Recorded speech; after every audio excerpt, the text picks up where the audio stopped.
It's coming. All right, so I just finished up the flight. Now I'm moving on to why he was originally here. Is it was misfiring, the engine light was flashing. He also told Rachel that the air conditioning doesn't work, so she just told me, do I have time to recharge it and see what's going on? Of course I do. I'm going to do the AC process while I'm finishing up the tune-up. Although it takes just a few minutes for the machine to fire up.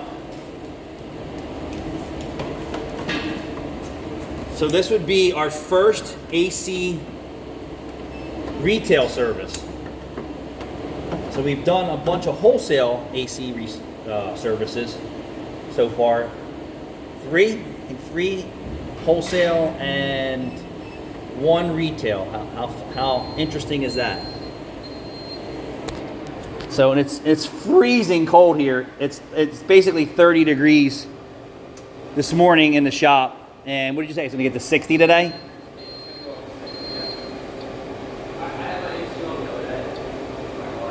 Yeah, so AC season is about to hit South Jersey. And we have some advertising that we're going to put out. I hope that it works. You know, I like AC work. It's fairly easy to do. So what we're doing with the AC machine is we're recovering now. I have the spark plugs out. A lot of people comment, a lot of people talk a lot of shit. That's all I got to say. Oh, your spark plugs will last 150,000 miles. No, you're completely wrong. Look at the contamination on there. These are not good. Contamination causes misfire. Contamination, let me zoom out for you. These are bad. This car has what, 110,000? These were bad 60,000 miles ago. It's also dependent on the type of car you have and how much maintenance you're actually putting into the car. The maintenance, the fuel. Like if you have a GDI motor, you should be doing your spark plugs more often. Look at the carbon, look at the deposits that are ruining the spark. Is that showing up? Yeah. Spark plugs do not last 150,000. They don't last 100,000. They don't do it. This car here is naturally aspirated, nothing motor, nothing special, and it should have been done 60,000 miles ago. Take half of the deposits off of here. That's it. And it still has deposits. So on top of the oil that the valve cover is starting to seep. So yeah, spark plugs don't last that long. And this is a great engine, in my opinion. The only downside about this engine is people not changing the oil and not doing the timing belt. Other than that, this engine's fantastic. I better check. Check the oil. When are we gonna do the timing belt on the Sequoia? So he's letting his oil changes run. He's going way too long. Okay. You've been talking about that for a while. I think me and you do it. Yeah, I might do it. Yeah. So if you're looking at a used car and the oil stick looks like this, just walk away. Mm-hmm. That was like my one thing. That was the first thing I checked when I was looking at cars. Stick. The first thing I did before I looked at the rest of I would look at the exterior of the car, and then I would ask for the keys, pop the hood, pull the stick. If there was burnt oil on the stick, nope, next car. Takeaway is the oil clean. Does the stick have varnish deposits and stuff on it? Now, these used car dealers can clean them off, but most of them are too lazy and their staff is too lazy to do that. Or they don't realize. Or they don't know. The real slime balls will just put a new dipstick in or clean up the dipstick. Yep. Because they already know. Now, the hard part is that on some of these cars, you have plastic dipstick ends on the newer Hondas. Yeah. Go ahead. So that, mine has a plastic dipstick end. I know what to look for, so I can. I'm sure it's going to be easier to clean everything off. It's easier to hide, but I know what to look for. So I could have. So our slimiest of slimy used car dealers, which we don't do business for anymore. Typically, the slimiest of slimies. I have standards myself. Yeah. That he took a car to the auction, and then it didn't pass inspection, or the customer returned the car for sludge. So when you open the valve cover, right? They call this fairly normal. I'm going to tell you this is already a sign of an overextended oil changes. Yes. The burning and caking there, and the deposits that are slinging in the oil because the oil can't hold it anymore.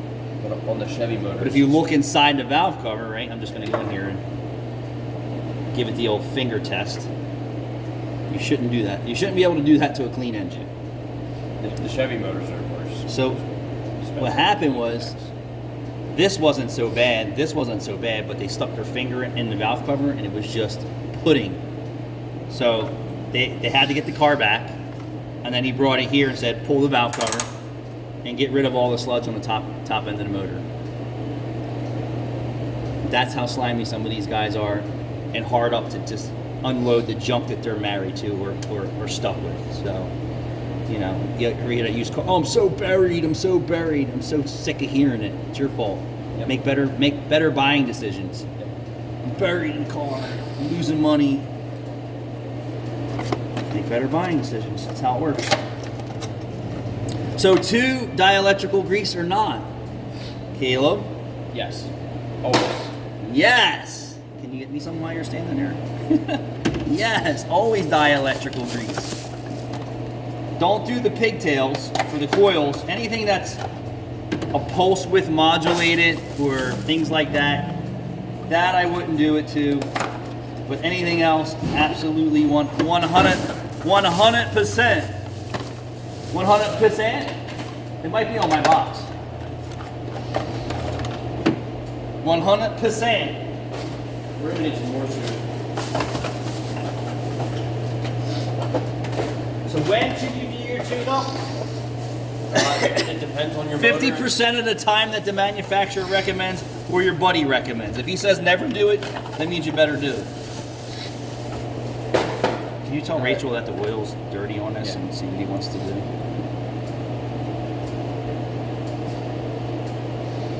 I mean, nothing like having a new tune-up and everything else and the oil still being dirty.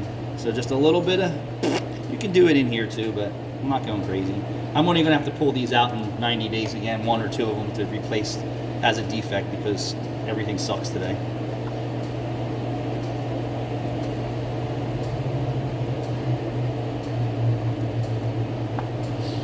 So hopefully this all goes smooth. You know, his car will not have any major issues after I'm done working on it. That will be fantastic. Spark plugs don't last 100,000 miles. That's a fact.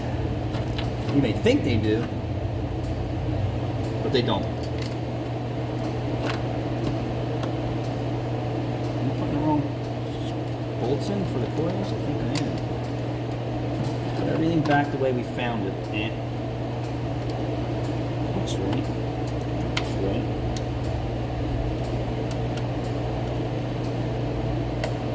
So I have 2 shorties. 2 shorties right there. I'm missing one speed. Where'd it go?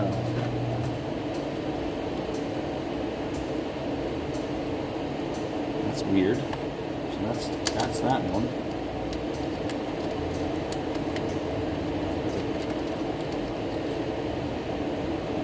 So this is definitely wire harness.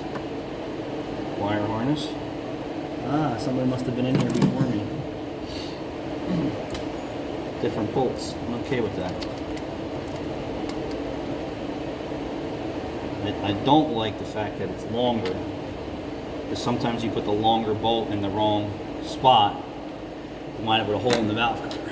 So, it obviously worked for them. It should work for me.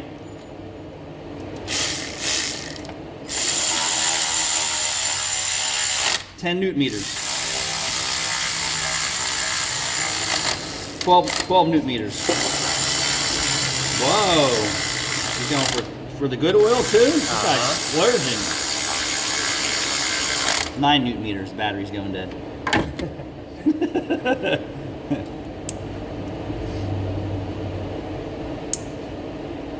Don't you hate that when every clip breaks in your hand? When I was torquing the head bolts down, or the head studs down, my Civic motor, all that is said to torque down to like 63 foot-pounds. 63? Yeah, I was like, that seems pretty low. I go with whatever the head gasket manufacturer says.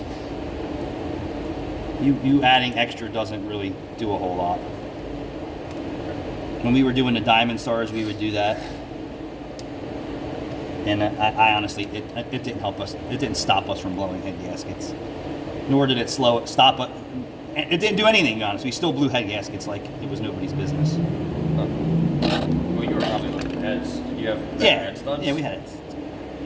That's because the computers back then weren't what they are today, and we couldn't control the timing like we really wanted to. That's why it was like that. Yeah.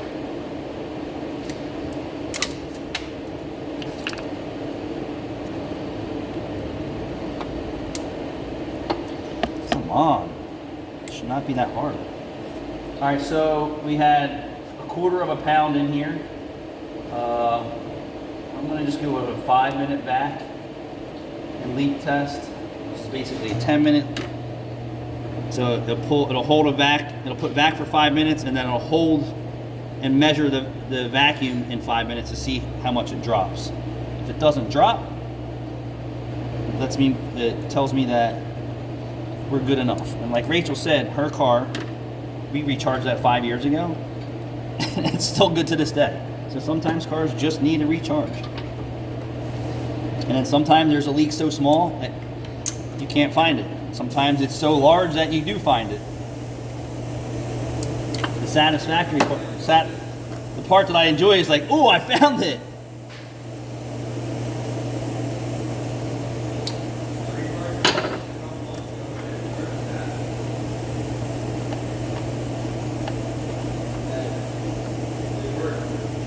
That's stupid.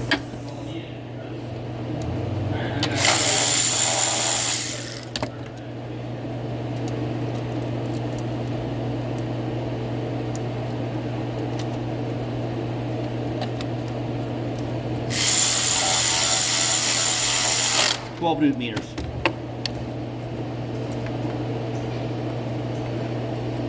Because I'm coming from the 90s mechanic, right?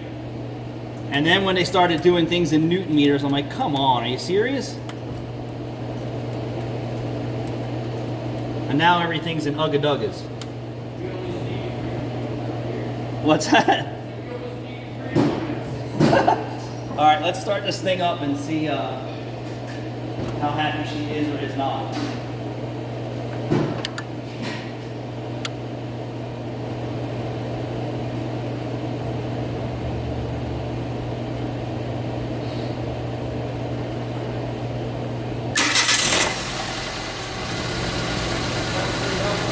Sounds fantastic, doesn't it?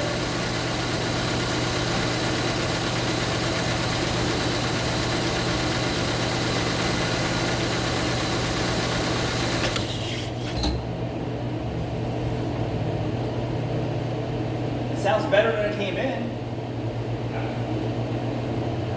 I don't know for 100%. I guess we're going to find out. Let's clear the codes first.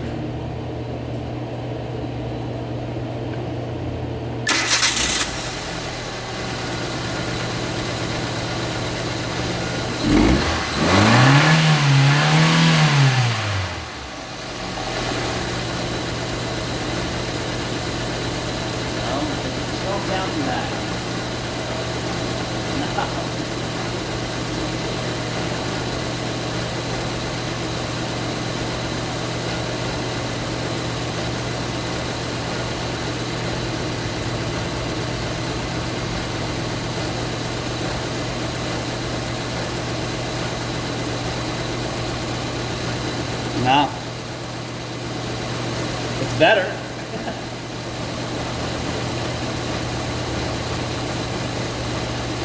How was that? I didn't even have a 301 meeting.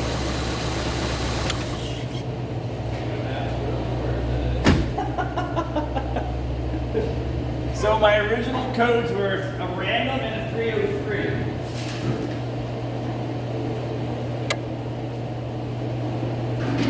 Where's my paperwork?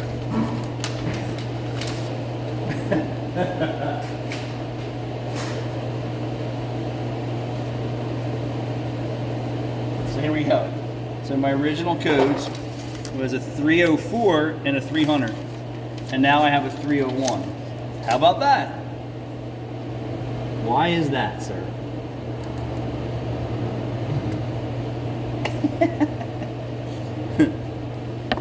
So, I need another coil. What did I say to you about products today? Unbelievable. So I'm not going to bore you with any more of what I'm doing here. Thanks for watching.